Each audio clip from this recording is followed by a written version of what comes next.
Good morning મિત્રો, તમે જોઈ શકો છો કે આપણે આપણી ગાડીમાં આવી ગયા છીએ.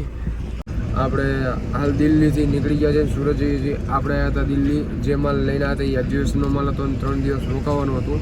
અને 3 દિવસ પછી એ જ માલ એક્ઝિબિશન પૂરું થાય એટલે આપણે પાછું સુરત લઈ જવાનું હતું. એટલે આપણે 3 દિવસ ફ્રી હતા એટલે આપણે દિલ્હી, હરિદ્વાર ને તુંગનાથ ફરવા માટે ગયા હતા. જગદીશભાઈને એમની હારે એ લોકો રાત્રે ત્યાં રોકાઈ ગયા હતા હરિદ્વારમાં. જગદીશભાઈ, મામાન, ભરત અને હું ને રોનક રાતે નોએડા આવીને નોએડા આપણી ગાડી ભરીને રેડી હતી એટલે ભરીને નીકળવાનું હતું. એટલે આપણે રાતોરાત સિટીની બહાર ગાડી કાઢીને તમે જોઈ શકો છો કે એક્સપ્રેસ ચડાવીને આપણે અહીંયા ઊભા રહી ગયા હતા. અને સવારમાં ત્યાં ચા નાસ્તો કરીને ગાડી વાડી સાફ કરીને હવે રેડી છીએ, અમે નીકળીએ છીએ.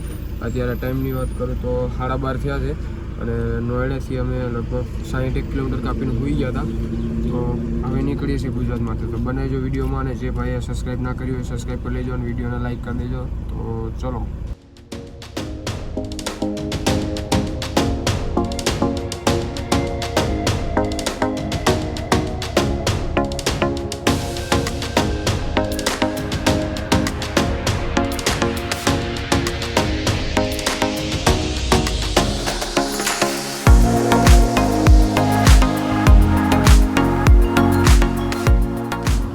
મિત્રો ખતરનાક હાદસો થઈ ગયો. તમે જો ઓલા કંથી ટાયરની હાલત જોવો તમે. કંઈ ખબર જ ન પડી હું થયું. આખો સોલ નીકળી ગયો. કંઈ સમજાણું નહીં આમ તો. જો આવું કેમ થયું આવું?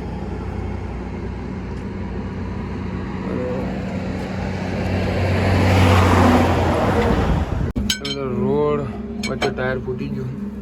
સ્પેર ઉતાર્યું, આમાં હવા લાગતી નથી. રોનક ચેક ચડાવે છે, હું આ સ્પેર ઉતારું. તમે ટાયરની હાલત જુઓ. સમજો છે ને ટાયરની હાલત. ચલાવવા મજા આવી પણ શું કરીએ, આવું થાય. પહેલી વાર આપણું ટાયર ફૂટ્યું અને મને યાર અલગ જ ફીલ થાય. ટાયર ફૂટ્યું નુકસાન જોઈનો વાંધો નથી, પણ ટાયર ફૂટ્યું એક અલગ જ થાય. ઓલાકણ ફૂટ્યું ત્યાંથી અહીં લીધું. જો ટ્યુબની હાલત જુઓ તમે, ટ્યુબ જો. કંઈ વાંધો નહીં, હાલો ટાયર બદલી નાખીએ આપણે પહેલાં, પછી બીજી વાત.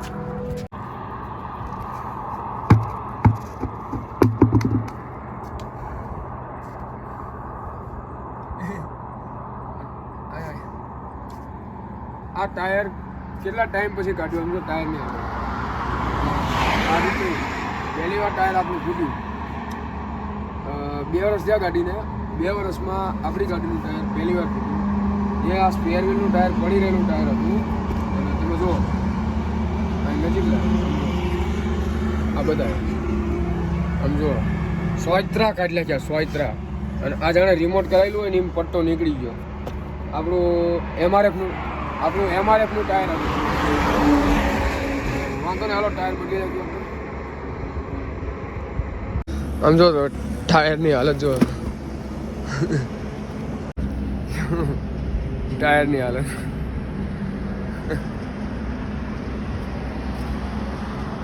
4 વાગે હો.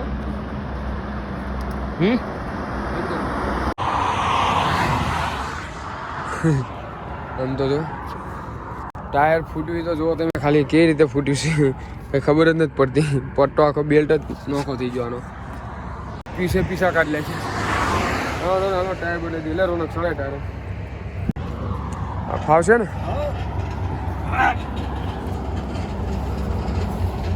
ચેક ચડાવવો પડશે.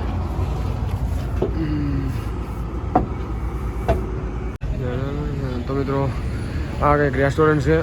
અહીંયા આપણે જમવા માટે ઉભા રહીએ. અહીં જે જમીન પછી આગળ નીકળશું. અત્યારે આપણે નોએડાથી અહીં સુધી 350 થી 400 કિલોમીટર કાપ્યું છે. અને હવે એક્સપ્રેસ હાઈવે પૂરો થઈ ગયો છે. હવે આગળથી આપણે 40 કિલોમીટર અહીંથી જવાનું છે આગળ સિંગલ પટ્ટી રોડે. જે જતી વખતે આપણે જે ટ્રાફિકમાં હલવાના હતા એ રોડે. અને ત્યાંથી પછી આપણને પાછો દિલ્હી મુંબઈ હાઈવે મળશે. તો ત્યાં ટ્રાફિકમાં હલવાઈ જેવી કે વચ્ચે કંઈ રેસ્ટોરન્ટ આવે કે ન આવે, હોટલ આવે કે ન આવે.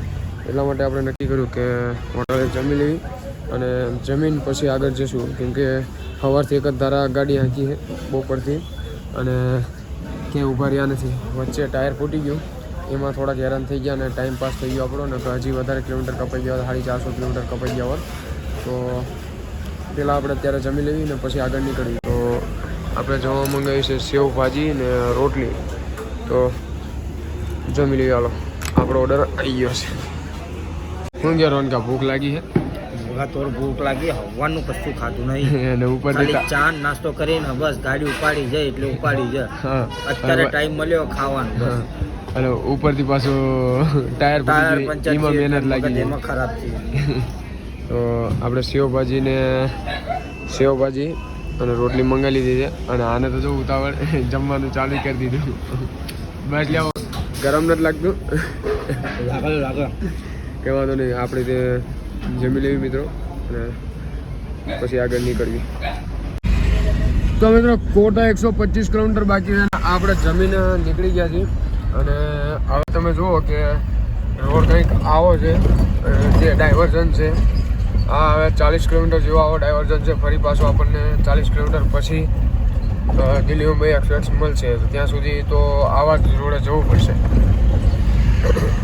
તો મિત્રો આપણે દિલ્હી મુંબઈ એક્સપ્રેસ પર ચડ્યા હતા. ડાયવર્ઝન પાછો આવ્યો તો તમને ખબર જ છે. ડાયવર્ઝન પછી પાછા આપણે દિલ્હી મુંબઈ એક્સપ્રેસ ચડ્યા હતા અને 140 કિલોમીટર જેવું હાલ્યા છે. જમીન પછી આપણે 170 કાપ્યો છે અને એક્સપ્રેસ ઉપર આપણે 140 જેવું કાપ્યું છે.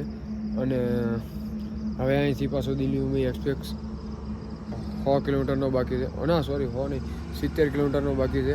અને 70 કિલોમીટર પછી આપણે પાછા ઇન્દોર હાઈવે પર ચડી જઈશું. ત્યાંથી પછી આપણે દાહોદ, ગોધરા રહીને, વડોદરા રહીને સુરત જઈશું.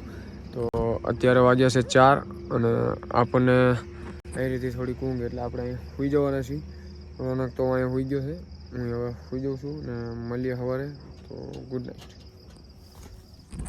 તો ફાઇનલી મિત્રો આપણે પહોંચી ગયા છીએ સુરત. અને તમે જોઈ શકો છો કે આપણે રસ્તા પર છીએ, જે દિલ્હીથી ભરી લાયા એ ખાલી કરવાનું છે. કાલે આપણો ફોન સ્વિચ ઓફ થઈ ગયો એટલે બીજા આગળના રસ્તાના સીન નથી લીધા. એ ડાયરેક્ટ આપણે સુરત પહોંચી ગયા. આપણે અંકલેશ્વર મોટા બાપાના ઘરે રોકાઈ ગયા હતા. સવારમાં ભાઈ મુકાને લીધો હારે કે આપણને આવતી હતી ઊંઘ. રાતે બ્લોગને એડિટ કરવામાં થઈ ગયું હતું મોડું એટલે ઊંઘ પૂરી થઈ નથી. અને તમે જોઈ શકો છો કે અત્યારે કેટલા વાગ્યા છે? 1 વાગ્યો છે. અને અમે જઈ રહ્યા છીએ ખાલી કરવા માટે. આખી આ જર્ની કેવી લાગી જરૂરથી કોમેન્ટ કરજો અને તમારા ભાઈને સપોર્ટ કરજો. જય દ્વારકાધીશ.